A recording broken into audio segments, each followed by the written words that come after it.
How you doing, guys, and welcome to this week's episode of ToolBox TV.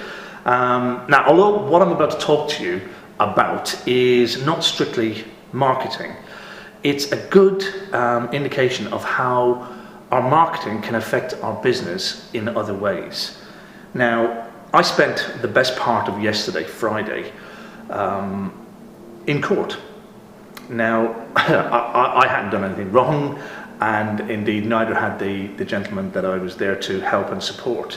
I was with a friend of mine, a plumber, who was defending a claim against him and his business and some work that they did back in 2010. Why is this all relevant to what we do, and why is it all relevant to marketing?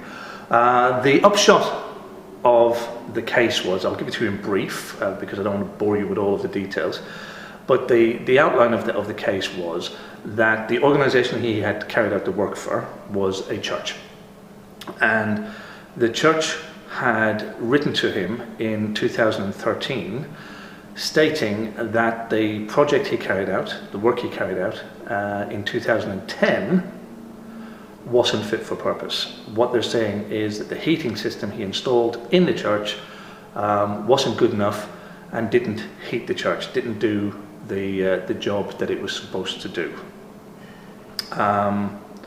So again, without going into too many details, at the time of its installation, it was installed on a budget specified by the church. They acted against his advice. So he had told them that they needed a bigger system, but they decided that they only had a certain amount of money to spend and wanted something lesser. So he offered them a lesser opportunity, or a lesser option, should I say, and they took the lesser option, which was good enough, just good enough. It would do the job, but didn't have all the bells and whistles. It wouldn't go above and beyond, and if things were extremely cold, then it would struggle to keep the property adequately heated, but it would do the job. And that's the one they opted for. That's what they accepted. Now, I don't know if you're aware, but between 2010 and 2013 we had 3 of the coldest possible winters that we could have. Neither here nor there, really, in the grand scheme of things, particularly as far as the court were concerned. But the court accepted that it was done on a budget. They accepted that there was extremely cold winters, and these issues were dealt with. So the court were happy that the system installed was adequate for the job. The bottom line was, the whole case hinged on a point of communication. You see, the people from the church, the people representing the church, had claimed that they had been trying to get in touch with Scott. He doesn't mind me talking about this. He won his case. He had no case to answer, was the actual judgment. But they had claimed that since 2010 they had been trying to get hold of Scott, and he was not responding to any of their calls. And Scott's contention was, the first he knew of a problem was when they sent him a letter in 2013, July 2013 to be specific.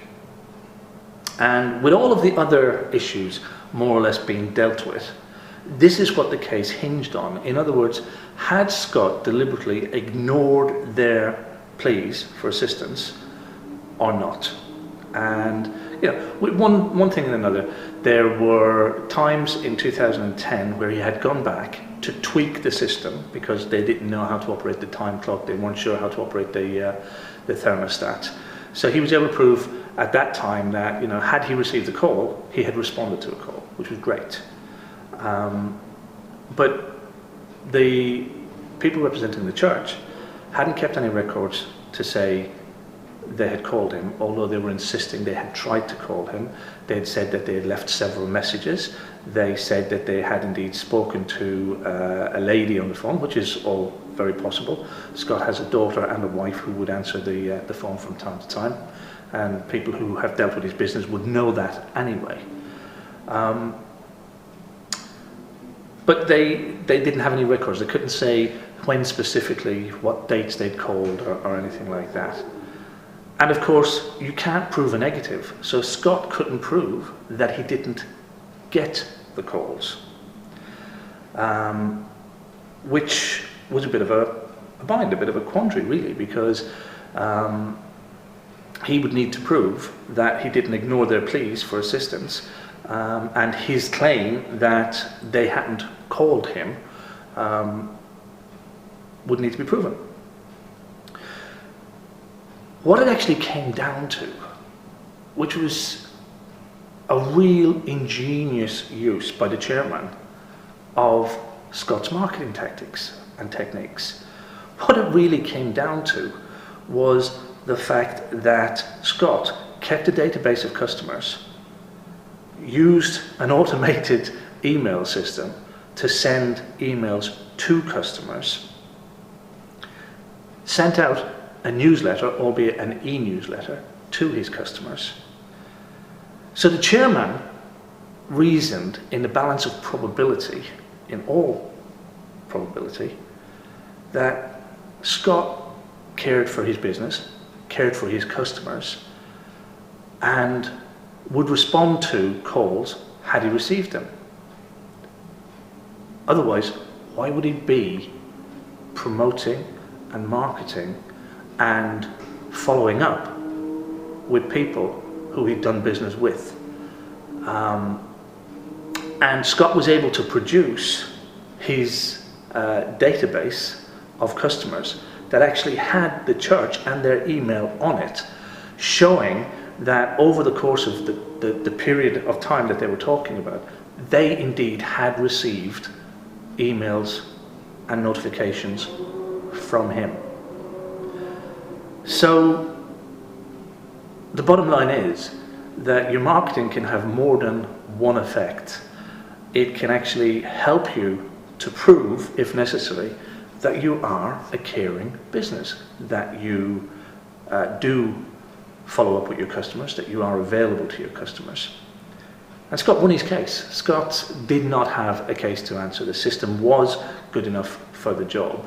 And as I said, the main point that it came down to was he ignoring the pleas of his customer? And he was able to prove through all of the stuff that he does in terms of his marketing that he didn't ignore his customers and that there was no case to answer. So all I can say is your marketing tip, your toolbox tip for this week is to keep doing what you're doing, because you never know when the information and the marketing techniques that you're using today will help you in a completely different way tomorrow. Until the next time, continue to learn and grow, and I'll see you in the next video.